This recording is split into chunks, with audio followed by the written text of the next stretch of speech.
ફરી એક વખત સરસ્વતી ગ્રુપ ઓફ એજ્યુકેશનમાં આપ સૌનું હાર્દિક સ્વાગત છે. વિદ્યાર્થી મિત્રો, આપણે વિજ્ઞાન વિષયમાં ધોરણ 9 ચેપ્ટર નંબર 4 એટલે કે પરમાણુનું બંધારણ એના વિશે હાલ આપણે અભ્યાસ કરી રહ્યા છીએ. લાસ્ટ આપણે બાળકો પાર્ટ 2 માં યાદ કરો શું ભણ્યા હતા?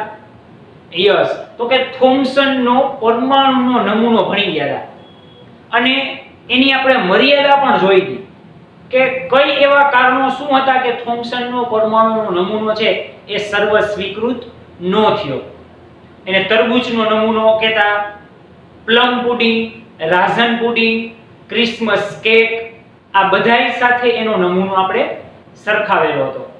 કારણ કે થોમ્સનના નમૂનામાં શું એને કીધું હતું? આખો એક પરમાણુ ગોળાકાર છે, એની ત્રિજ્યા 10⁻10 મીટર, વચ્ચે ઇલેક્ટ્રોન જડેલા છે.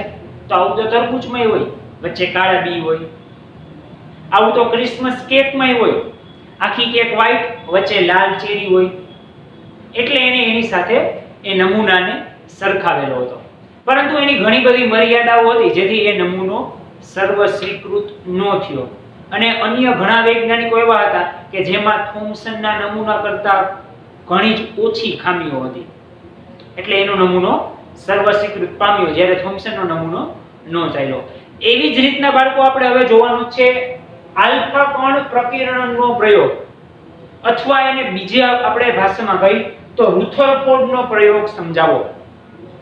આ પ્રશ્ન પણ મોસ્ટ આઈએમપી છે બાળકો. આ ચેપ્ટરનો મોસ્ટ આઈએમપી પ્રશ્ન છે. આ બે રીતે પૂછાઈ શકે. કયો? એક તો તમને કહે આલ્ફા કણ પ્રકીર્ણન, કારણ કે રુથરફોર્ડે આ પ્રયોગમાં આલ્ફા કણની મદદથી પ્રયોગ કરેલો, એટલા માટે પ્રયોગનું નામ શું છે? આલ્ફા કણ પ્રકીર્ણનનો પ્રયોગ. અને આ પ્રયોગ કોણે કરેલો હતો? તો કે રુથરફોર્ડે કરેલો હતો. એટલે એને બીજી ભાષામાં રુથરફોર્ડનો પ્રયોગ પણ કહેવામાં આવે છે. ઓમાં કેમ આપણે આગળ વાત કરી પ્લમ પુડિંગ નમૂનો સમજાવો, એમાં થોમ્સન વાળો જ આવે. થોમ્સનનો પ્રયોગ સમજાવો, એમાં ઈ જ આવે. રાઝન પુડિંગ, તરબૂચનો નમૂનો, બધી વસ્તુ તો એક જ આવે. ખાલી એના પ્રશ્નના કેટલા ભાગ? 4 થી 5 અલગ અલગ ભાગ પડી ગયા. અહીંયા એમ જ છે, જવાબ સેમ જ આવશે, પણ પ્રશ્ન બે અલગ અલગ રીતે કોઈ પણ રીતે પૂછાઈ શકે. એટલે પ્રશ્ન આપણે અહીંયા જવાબ તો યાદ રાખવો જ પડશે, એની સાથે સાથે ખાસ આપણે ક્વેશ્ચન પણ યાદ રાખવા પડશે. ઓકે, આ બંને એના ક્વેશ્ચન છે. ચાલો આપણે હવે શરૂઆત કરીએ. રુથરફોર્ડે સોનાના પાતળા વરખ પર ઝડપથી ગતિ કરતા આલ્ફા કણોનો મારો ચલાવ્યો. હવે એને તમે આકૃતિમાં જોઈ શકો છો.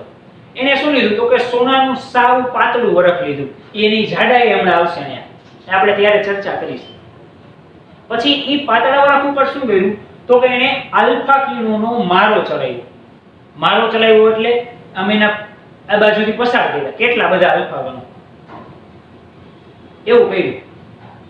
આ માટે તેમણે સોનાના 1000 પરમાણુઓ ધરાવતો, અર્થાત લગભગ 10 nm, nm એટલે શું થાય બાળકો? નેનોમીટર. લખવું હોય તો લખી લેજો. nm એટલે શું થાય? નેનોમીટર. અને 10 નેનોમીટર એટલે બહુ નાનું થાય. નેનોમીટર એટલે બહુ, 1 નેનોમીટર એટલે જો આટલું થાય 10⁻10 મીટર. તો વિચારો, આ 10 નેનોમીટર છે, કેવડું નાનું થઈ જાય. એટલે સાવ એટલું પાતળું વરખ લીધું અને ઈ પાતળા વરખ ઉપર એને આલ્ફા કણોનો મારો પસાર કર્યો, મતલબ આલ્ફા કણો પસાર કર્યા. ધાતુ ખાસ યાદ રાખજો બાળકો. અહીંયા કઈ ધાતુ પર એને પ્રયોગ કર્યો તો રુથરફોર્ડે? તો કે આલ્ફા કણો દ્વારા, અને સોનાની ધાતુ હતી. જો અહીં લખેલું છે સોનાનું પાતળું વરખ. આ પણ એક માર્કમાં ખાલી જગ્યામાં પૂછાય. આલ્ફા જે એમ પૂછાય કે રુથરફોર્ડે કયા કણોની મદદથી પ્રયોગ કરેલો? તો કે આલ્ફા કણો. એમ પણ પૂછાઈ શકે રુથરફોર્ડે આલ્ફા કણો કઈ ધાતુ ઉપર મારો ચલાવેલો હતો? તો અહીંયા શું આવશે? સોનું, ગોલ્ડ. ડન. આ વસ્તુ પણ તમારે ખાસ યાદ રાખવાની છે, પરંતુ આ પ્રશ્ન યાદ રાખો એટલે તમારે ઈ બધી વસ્તુ યાદ રાખવાની જરૂર પડે નહીં. અને એની જાડાઈ કેટલી હતી? 10 નેનોમીટર. પછી તો કે આલ્ફા કણોનું સૂત્ર શું છે? આ પણ બાળકો ખાસ એક માર્કમાં આઈએમપી. હિલિયમના 2 પરમાણુ 4,2He++. આ શું છે? તો કે આલ્ફા કણોનું સૂત્ર છે. ડન. આગળ જોઈએ.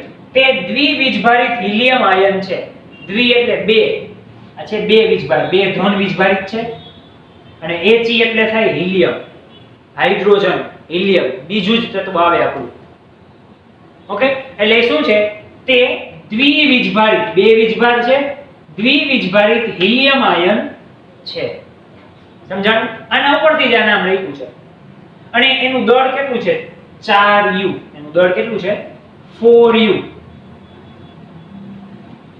આ u શું કહેવાય તો આપણે આગળ આવી જ ગયું છે ત્રીજા ચેપ્ટરમાં, યાદ કરજો.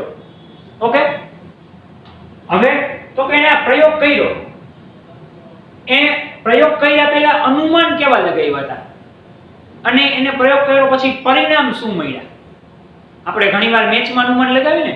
આજે તો વિરાટ કોહલી ભૂકા બોલાવી નાખશે, આજે MS ધોની ધવા જતી બોલાવશે, પરંતુ વિરાટ કોહલી પહેલા બોલે જ આઉટ થઈ જાય, ધોની નો કાંઈ કરી શકે. બરાબર, આપણે પ્રેડિક્શન લગાવતા હોય. આજે આપણે બધે ફ્રેન્ડ બહાર ફરવા જશે, મોજ મસ્તી કરશે, અચાનક ટ્રીપ કેન્સલ થઈ જાય. એ પ્રેડિક્શન કેવું પડે? આપણું ખોટું પડે. તો એવી જ રીતના પ્રયોગમાં એવું થાય જ ને. એ રુથરફોર્ડે પ્રયોગ કર્યો, એના અનુમાન કંઈક અલગ હતા અને એના અવલોકન કંઈક અલગ હતા. હવે એ શું અનુમાન હતા, પછી શું પરિણામ મળ્યા, એ આપણે હવે જોવાના છે. તો કે એને શું લગાવ્યું? અનુમાન લગાવ્યું કે સોનાના પરમાણુમાં રહેતા આલ્ફા કણો વિચલન પામશે. વિચલન પામશે એટલે કે આમ સીધા જતા હોય, જેમાં ભટકાશે એટલે આમ નીચે વહી જવા મળશે, બધાય આમ જશે, અમુક આમ જશે, અમુક આમ જશે, એવું એને કીધું, વિચલન પામશે. પહેલા તો આલ્ફા કણો સીધા જ જતા હશે, પરંતુ જેવું સોનાનું વરખ આવશે ને એને અટશે ને ભેગા આમ વિચલન પામવા મળશે, અલગ અલગ જગ્યાએ જવા મળશે. એવું એને અનુમાન લગાવ્યું. પણ શું થયું એ આપણે હમણાં જોશું. એનું અનુમાન સાચું કે નહીં ખોટું શોર્ટમાં સમજીએ આપણે. એને શું કહ્યું તો કે રુથરફોર્ડે 10 નેનોમીટર જાડાઈની સોનાનું પાતળું વરખ લીધું. પછી તો કે એના ઉપર આલ્ફા કણોનો મારો પસાર કર્યો. હવે ઈ આલ્ફા કણો એટલે ક્યાં? તો કે 42He એટલે કે દ્વિવીજભારિત હિલિયમ આયન, એનું દળ 4u. ઓકે, હવે એનું અનુમાન શું હતું કે જેવા આલ્ફા કણો સોનાના વરખને અટશે એટલે ડાયરેક્ટ વિચલન પામશે, એવું એનું અનુમાન હતું. પરંતુ શું પરિણામ મળ્યા એ આપણે હવે જોશું. ઓકે, આ પ્રયોગ પણ ઓની જેમ સાવ સિમ્પલ જ છે. આટલી સ્ટોરી યાદ રાખો, આ આકૃતિ વ્યવસ્થિત દોરી નાખો એટલે સાવ ઈઝી. ઓકે, અને આ બધા પોઈન્ટ બાળકો એક વખત તમારી બુકમાં નોટ ડાઉન કરી લ્યો, પછી આપણે આગળ એના પરિણામ જોઈએ.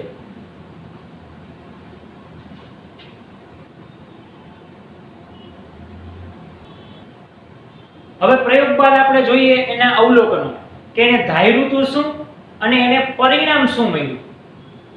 ચાલો આપણે જોઈએ એમાં અવલોકનોમાં પહેલું અવલોકન કે ઝડપથી ગતિ કરતા આલ્ફા કણો સોનાના વરખમાંથી સીધે સીધા જ પસાર થઈ ગયા. અહીંયા પહેલું જ એનું અવલોકન ખોટું પડ્યું.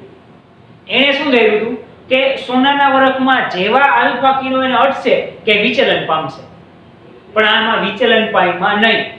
અહીંયા સોનાનું વરખ હતું, આલ્ફા કિરણો આવ્યા ડાયરેક્ટ, એને શું હતું આમથી આમ વહી જશે બધે, પણ એ તો ડાયરેક્ટ ઓલી બાજુ બીજી બાજુ પસાર થઈ ગયા, વિચલન પામ્યા નહીં. અહીંયા એનું પહેલું જ અવલોકન ખોટું પડ્યું રુથરફોર્ડનું. ઓકે, બીજું પરિણામ જોઈએ તો કે કેટલાક આલ્ફા કણોનું સોનાના વરખ દ્વારા ઓછા અંશે વિચલન થયું, ઓછા અંશના ખૂણે. એને એવું ધાર્યું હતું બધાયનું વિચલન થઈ જશે, પરંતુ બધાયનું વિચલન થયું નહીં, બહુ ઓછા રેર કેસમાં અને બહુ ઓછા ખૂણા અંશને વિચલન થયું. ત્રીજું જોઈએ તો કેટલા? તો કે દર 12000 આલ્ફા કણો પૈકી ખાલી એક જ આલ્ફા કણ, વિચારો 12000 માંથી એક જ આલ્ફા કણ 180 અંશના ખૂણે અથડાઈને પાછો કરે છે. એટલે આમ જાતો હોય ઈ જ લાઈનમાં પાછો આવે, પણ એવું કેવું 12000 માંથી એક જ. આ મુદ્દો ખાસ યાદ રાખજો બાળકો. આ ત્રણે ત્રણ અવલોકન પણ એટલા જ IMP છે જેટલા આગળ આપણે જે એનો પ્રયોગ સમજ્યા. કેમ કે આ પ્રશ્ન 3 માર્કમાં મોસ્ટ IMP છે, એમાં તમારે પ્રયોગ પણ લખવો પડે, આકૃતિ પણ દોરવી પડે અને એના અવલોકનો ત્રણે ત્રણ લખવા પડે. ડન? પેલું શું હતું? મોટા ભાગના પસાર થઈ ગયા. બીજું તો કે બહુ ઓછા. કેટલા? તો કે 12000 માંથી એક જ કણ 180 ના ખૂણે પાછો પડ્યો. હવે શોર્ટમાં પ્રશ્ન તમને સમજાવું. એને શું કીધું તો કે રુથરફોર્ડે સોનાનું 10 નેનોમીટર જેટલું પાતળું વરખ લીધું. એને એના ઉપર આલ્ફા કણોનો મારો પસાર કર્યો. એને શું હતું કે જેવા સોનાના વરખને આલ્ફા કણો અડશે કે વિચલન પામવા મળશે, પરંતુ એવું થયું નહીં. વિચલન ન પામ્યા, ડાયરેક્ટ ઓલી બાજુ સીધા બીજી બાજુ પસાર થઈ ગયા. વિચલન પામ્યા એ બહુ ઓછા અંશે વિચલન પામ્યા, અને એમાંય 12000 માંથી એક જ કિરણ એવું હતું કે જે સીધું જતું હતું અને સીધું આવતું હતું. મતલબ 180 અંશના ખૂણે એક જ કિરણ વિચલન પામતું હતું. આ હતો આલ્ફા કણો પ્રકીર્ણનનો પ્રયોગ અથવા રુથરફોર્ડનો આલ્ફા કણોનો પ્રકીર્ણનનો પ્રયોગ. કોઈ પણ નામ તમે આપી શકો. ઓકે, આ 3 માર્કમાં બાળકો મોસ્ટ આઈએમપી છે. આઈ હોપ કે તમને વ્યવસ્થિત સમજાઈ ગયો હશે. ઓકે, આ 3 અવલોકન પણ તમે તમારી બુકમાં એક વખત નોટ ડાઉન કરી લ્યો બાળકો.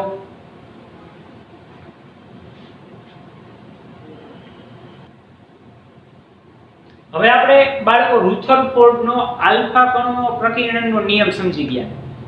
એના પરિણામ શું આવ્યા એ પણ જોઈ ગયા. હવે આપણો નેક્સ્ટ ક્વેશ્ચન છે કે આલ્ફા કણોના પ્રકીર્ણનના તારણો જણાવો. એને પ્રયોગ કરી લીધો, બરાબર, પણ એની પહેલા એને કંઈક પ્રેડિક્શન હતું કે આવું થશે, પણ એવું તો ન થયું. તો શું થયું, એના તારણો શું આવ્યા, એ આપણે આ પ્રશ્નમાં જોવાનું છે. સાવ સિમ્પલ છે. આગળ આપણે જે 3 અવલોકનો જોયા ને એ યાદ રાખશો એટલે આ પ્રશ્ન આપમેળે તમને યાદ રહી જ જશે. ઓકે, ચાલો સ્ટાર્ટ કરીએ. પહેલું શું છે કે સોનાના વરખમાંથી મોટા ભાગના આલ્ફા કણો વિચલન પામ્યા વગર સીધા જ પસાર થતા હતા. આ તો આપણે જોઈ ગયા. એને એવું ધાર્યું હતું કે વિચલન થશે, પરંતુ એવું થયું નહીં. બહુ જ ઓછા કણ એવા હતા કે વિચલન થતા હતા. બાકી મોટા ભાગના તો સોનાના વરખમાંથી સીધા પસાર થઈ ગયા. એટલે આવું ધારો કે આ એક પરમાણુ છે, બરાબર, સોનાનું વરખ. ચાલો હવે એમાં તમે આલ્ફા કણોનો મારો ચલાવ્યો તો એનું પ્રેડિક્શન શું હતું રુથરફોર્ડનું, કે વિચલન થશે, પરંતુ એવું થતું નહોતું. મોટા ભાગના કણો સીધા ઓલી બાજુ પસાર થઈ જતા હતા. ધારો કે આલ્ફા કણો છે તો આમ સીધા ઓલી બાજુ વહી જતા.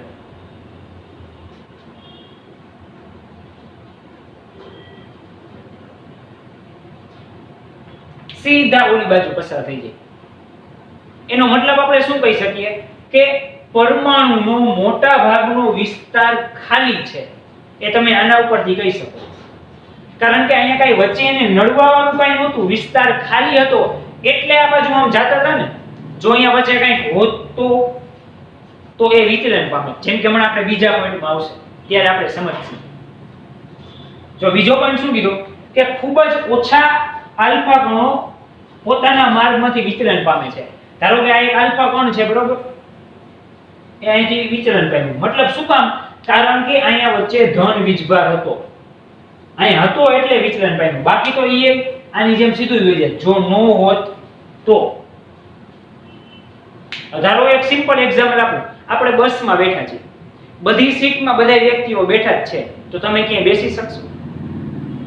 ઊભું જ રહેવું પડે ફરજિયાત, કારણ કે બધી સીટ ફૂલ જ છે એટલે તમે ઊભા હતા. પરંતુ જો સીટ ખાલી હોત તો તમે બેસી જાય. આ એને જેવું છે. અહીંયા વચમાં કાંઈ છે જ નહીં, પરમાણુનો વિસ્તાર આખો ખાલી જ છે. ખાલી હોય એટલે ડાયરેક્ટ પસાર થઈ જાય. પરંતુ વચ્ચે અહીં જો ધન વીજભાર હતો બીજા મુદ્દામાં, એટલે પણ એ ધન વીજભાર કેવો બહુ રેર કેસ, એટલે અમુક જ કિરણો વિચલન પામતા હતા. બાકી મોટા ભાગના તો સીધા જ ઓલી બાજુ પસાર થઈ જતા હતા. આ વચ્ચે કંઈક આવ્યું એને નડ્યું એટલે કિરણ આલ્ફા કણોનું વિચલન પામ્યું. બાકી ઈ પણ વિચલન પામે નહીં. આ તો ધન વીજભાર હતો એટલે. પણ એવા તો કિરણો બહુ ઓછા હતા, તો આપણે એમ પણ કહી શકીએ કે ધન વીજભાર બહુ ઓછો હશે. તો જ શું કીધું અહીંયા કે ખૂબ જ થોડા આલ્ફા કણો પોતાના માર્ગમાંથી વિચલન પામે છે, જે સૂચવે છે કે ધન વીજભારિત ભાગ ખૂબ જ ઓછી જગ્યામાં છે. 5 થી 6 કિરણ છે, પણ એમાંનું એક જ કિરણ જે છે ઓછા નહીં, ખૂબ જ ઓછા કિરણ આપણને જો વાંચો, ખૂબ જ ઓછા, બરાબર, કે એવું એક જ આલ્ફા કિરણ હોય બહુ ઓછા કે જે આવી રીતના એના રસ્તામાંથી વિચલન પામે. બાકી બધા તો સીધા ઓલી બાજુ પસાર થઈ જતા હતા. કારણ કે વચ્ચે કઈ જગ્યા જ નથી. આખો પરમાણુનો મોટા ભાગનો વિસ્તાર ખાલી છે. એ આપણને પ્રયોગ ઉપરથી આપણે તારણો કાઢી શકીએ. આપણો આ પ્રશ્ન જ શું છે, તારણ કાઢવાનો છે કે રુથરફોર્ડે આ પ્રયોગ કર્યો તો એના ઉપરથી તમે શું જાણવા માંગ્યું, તારણ આપો. એ આપણે તારણો આ પ્રયોગ ઉપરથી જણાવીએ છીએ. ઓકે, ત્રીજું અતિશય ઓછી માત્રામાં આલ્ફા કણો 180 અંશના ખૂણે વિચલન થયા હતા. હવે આપણે આગળ પણ જોઈ ગયા કે 10,000 માંથી એક જ કિરણ એવું હતું કે એ 180 અંશના ખૂણે વિચલન પામતું. 180 અંશના ખૂણે એટલે કેવું? તો કે આમથી આમ સીધે સીધું જતું હોય, ઈ જ લાઈનમાં ખૂણે પાછું વિચલન પામે, ભટકાઈને આમને આમ. આ કેમ આમ વયું ગયું? એમ નહીં, આમ ગયું યાની વિચલન થઈને પાછું એમાં ને એમાં પાછું આવે, એને 180 અંશનો ખૂણે વિચલન પામ્યું કહેવાય. તો એવા તો 10,000 માંથી એક જ કિરણ હતા. વિચારો, એનો મતલબ શું કે આખો પરમાણુનો અંદરનો વિસ્તાર ખાલી જ છે, આપણે કહી શકીએ. કારણ કે 10,000 માંથી એક કિરણ એટલે વિચારો કેવડી મોટી સંખ્યા, બરાબર? અને સામે એક જ ખાલી, એટલે બહુ રેર કેસ. એટલે એ સૂચવે કે પરમાણુનો અંદરનો ભાગ છે એ ખાલી છે. ચોથું તારણ, રુથરફોર્ડે ગણતરીથી શોધ્યું કે પરમાણુની ત્રિજ્યા તેના કેન્દ્રની ત્રિજ્યા કરતા 10⁵ ગણી ઓછી છે. ધારો કે આ પરમાણુ છે, હવે એનું કેન્દ્ર અહીંયા હોય, ત્રિજ્યાને આપણે રેડિયસ r કરી યાદ કરો. તમારે આ ગણિતમાં પણ આવતું હશે રેડિયસ r નું. તો ઈ તો હોય જ ને, સ્વાભાવિક છે, કારણ કે પરમાણુ આવડો છે, સામેનું કેન્દ્ર એટલે એનો વચ્ચેનો વિસ્તાર, ઈ થાય ને.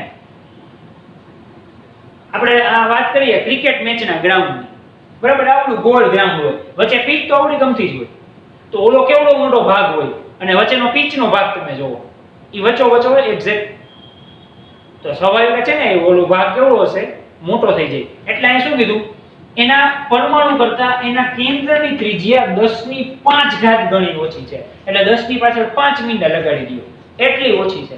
એ તો થવાની જ છે. કેન્દ્રમાં ક્યાં ગઈ તમને દેખાય? ઓલો પરમાણુ સામ નાનો હોય તો આ કેન્દ્ર તો આવડું ગમતું ક્યાં ગોતવા જવું? આ તો આપણે અત્યારે આવડો પરમાણુ ધારીને વિચારીએ છીએ. એટલે એને ગણતરીથી આ વસ્તુ શોધી લીધી રુથરફોર્ડે. એના કેન્દ્રની ત્રિજ્યા કરતા એના જે અંદર પરમાણુ હોય એની ત્રિજ્યા અલગ. એક તો આની અલગ ત્રિજ્યા અને આની ત્રિજ્યા અલગ. એનું પાછું કઈ કેન્દ્ર હશે, કેન્દ્રનું કેન્દ્ર હોય, બરાબર? એની ત્રિજ્યામાં 10⁵ ગણી ઓછી છે. આ 4 તારણો આપણને મળ્યા. પહેલું તારણ શું હતું? કે મોટા ભાગના કણો સીધા વહી જતા, મતલબ એનો ભાગ છે પરમાણુની અંદરનો વિસ્તાર ખાલી છે. બીજું તારણ તો કે અમુક જ કિરણો એવા હતા કે જે ભટકાઈને વિચલન પામતા હતા. તો અમુક જ હોય તો ધન વીજભાર ત્યાં હતો વચ્ચે, તો જ ભટકાણા ને તો જ આમ ગયા. પણ એમાં તો અમુક જ હતા, એનો મતલબ ધન વીજભાર એ કેવો છે? અમુક જ છે કેન્દ્રમાં. ત્રીજું શું કીધું? 10,000 માંથી એક જ એવું આલ્ફા કણ હતું કે 180 અંશના ખૂણે વિચલન પામતું હતું. મતલબ પરમાણુનો મોટા ભાગનો વિસ્તાર ખાલી જ છે. અને ચોથું એને શું કીધું? કે પરમાણુની ત્રિજ્યા કરતા એના કેન્દ્રની ત્રિજ્યા 10⁵ ગણી ઓછી છે. એવું એને ગણતરીથી રુથરફોર્ડે શોધી લીધું. એટલે એમાં ઈ સાચો હતો. એટલે એના પ્રયોગ પરથી આપણને આ 4 તારણો બાળકો મળે છે. એ ઝડપથી એક વખત તમારી બુકમાં નોટ ડાઉન કરી લો.